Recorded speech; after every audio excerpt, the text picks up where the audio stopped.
Hello everyone, मैं doctor प्रगति गुप्ता और आज इस वीडियो में हम बात करने वाले हैं कुछ ऐसे कारणों के बारे में जिसकी वजह से बार बार मिसकैरेज हो जाते हैं।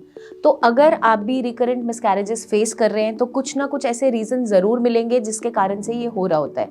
तो इसलिए प्रेगनेंसी प्लान करने से पहले बॉडी का रेडी होना बहुत इंपॉर्टेंट है, क्योंकि कुछ ना कुछ बॉडी में ऐसे चेंजेस चल रहे होते हैं या कुछ ऐसी कंडीशन बन रही होती है जिसके रहते हुए एक बार आप कंसीव कर तो लेते हैं लेकिन वो प्रेगनेंसी आगे तक सस्टेन नहीं कर पाती। तो सबसे पहले हमें क्या ध्यान देना है कि अगर बॉडी में कोई भी हार्मोनल इश्यूज बन रहे हैं या कोई थायराइड इश्यूज है या फिर आपकी बॉडी में प्रोजेस्टेरॉन के लेवल्स लो हैं जो प्रेगनेंसी को सस्टेन कर रहा है, तो भी आपकी टेंडेंसी रहती है रिकरेंट मिसकैरेजेस की। कंसीव हो तो जाएगा लेकिन अर्ली वीक्स में ही मिसकैरेज हो जाता है, हार्ट बीट आती है लेकिन उसके बाद चली जाती है।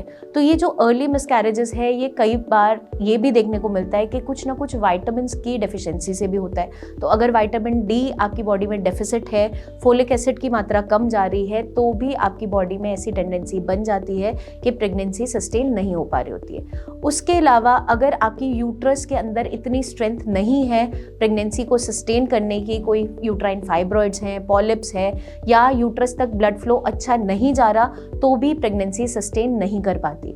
अगर आपकी बॉडी में जो एग क्वालिटी है वो पुअर है, जबकि माना जाता है कि अगर आपकी एज बढ़ती चले जाती है उसके बाद एग रिजर्व कम होता चले जाता है, AMH हार्मोन है जो वो अच्छे से बॉडी में नहीं बन रहा है, तो भी आपकी प्रेगनेंसी सस्टेन नहीं कर पा रही होती है। तो ये कई सारे रीजंस हैं जिनको प्रेगनेंसी प्लान करने से पहले असेस करना बहुत ज़रूरी है, बट कई बार हम इन चीज़ों पे ध्यान नहीं दे रहे होते। आपका एक मिसकैरेज हुआ, उसके बाद ही एकदम अचानक से कंसीव हो गया, आपने 2-3 मंथ्स भी वेट नहीं किया, बॉडी को रेडी नहीं होने दिया, तो भी आपका मिसकैरेज होने के चांसेस बढ़ते चले जाते हैं। अगर जो मदर है वो रूबेला पॉजिटिव है, टॉर्च का एक टेस्ट करवाया जाता है ड्यूरिंग प्रेगनेंसी। अगर फीमेल उसके लिए पॉजिटिव आती है तो उसकी टेंडेंसी होती है बार बार मिसकैरेज होने की, तो वो टेस्ट भी बहुत इंपॉर्टेंट होता चला जाता है। साथ के साथ अगर आपके बार बार रिकरेंट मिसकैरेजेस हो रहे हैं तो कई बार जेनेटिक टेस्टिंग भी इंपॉर्टेंट हो जाती है, क्योंकि कुछ ऐसी जीन्स हैं जो बॉडी एक्सेप्ट नहीं कर पा रही होती है और वहाँ पर क्रोमोसोमल डिफेक्ट की वजह से मिसकैरेज हो रहा होता है। तो ये सारी चीज़ों पे हमें ध्यान देना है। फीमेल को अपनी हेल्थ पे ध्यान देना है, अपने न्यूट्रिएंट्स पे ध्यान देना है, अपने खाने पीने पे ध्यान देना है, अपनी स्लीप पैटर्न अच्छा रखना है ताकि बॉडी में कोई भी स्ट्रेस ना बने, ताकि आपकी जो प्रेगनेंसी है वो हेल्दी तरीके से चल सके। अब कई बार क्या होता है, कुछ लोगों की जो कुछ आदतें हैं उसके रहते हुए भी प्रेगनेंसी सस्टेन नहीं कर पा रही होती।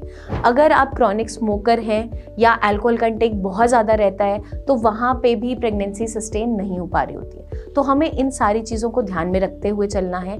अगर आप ऑलरेडी PCOD से सफ़र कर रहे थे, पीरियड्स इरेगुलर थे, कंसीव हो तो गया लेकिन बॉडी में कुछ डेफिशिएंसीज ऐसी तैयार हो गई जिसके रहते हुए प्रेगनेंसी सस्टेन नहीं हो पा रही, तो ये कई सारे कारण हैं जिनको हमें ध्यान में रखते हुए प्रेगनेंसी प्लान करने से पहले अपने डॉक्टर से मिलकर असेस करना बहुत इंपॉर्टेंट हो जाता है। कई बार जो फीमेल्स हैं ऑलरेडी डायबिटीज़ से सफ़र कर रही हैं या फिर ड्यूरिंग प्रेगनेंसी जेस्टेशनल डायबिटीज़ जब आ गई है, मतलब प्रेगनेंसी के दौरान आपका शुगर डेवलप हो गया है और फिर भी हम उसे इन चेक नहीं रख पा रहे, BP को कंट्रोल में नहीं कर पा रहे या थायराइड की मेडिसिन हम स्किप कर रहे हैं, रेगुलरली नहीं ले रहे हैं, डॉक्टर से रेगुलर रिव्यू नहीं रख रहे हैं, तब भी वहाँ चांसेस होते हैं मिसकैरेज होने के। तो कई सारे कारण हैं लेकिन उसका सोल्यूशन हमारे पास है। वो सोल्यूशन क्या है? आपको अपनी हेल्थ पे शुरू से ही ध्यान देना है। अगर आप प्रेगनेंसी प्लान कर रहे हैं तो उससे 3 महीने पहले आपको फोलिक एसिड लेना स्टार्ट करना है, कैल्शियम, विटामिन डी का ध्यान रखना है, साथ के साथ एक हेल्दी डाइट मेंटेन करनी है, एक ऑप्टिमम वेट मेंटेन करना है। ये सारी चीज़ें अगर आप कर लेते हैं तो डेफिनेटली आपकी जो जर्नी है मदरहुड की वो अच्छी रहने वाली है। तो मैं उम्मीद करती हूँ ये वीडियो आपको मदद करेगी जानने में, समझने में कि क्या ऐसे कारण हैं जिसके रहते हुए रिकरेंट मिसकैरेजेस हो जाते हैं। तो आपके कोई भी सवाल जुड़े हों आप कमेंट करके हमसे पूछ सकते हैं या नीचे दिए हुए नंबर्स पर हमारी टीम ऑफ डॉक्टर से कंसल्टेशन ले सकते हैं। जल्दी हम आपसे फिर मिलेंगे और बहुत सी इन्फॉर्मेशन शेयर करते रहेंगे। तब तक के लिए अपना ध्यान रखिएगा एंड टेक केयर।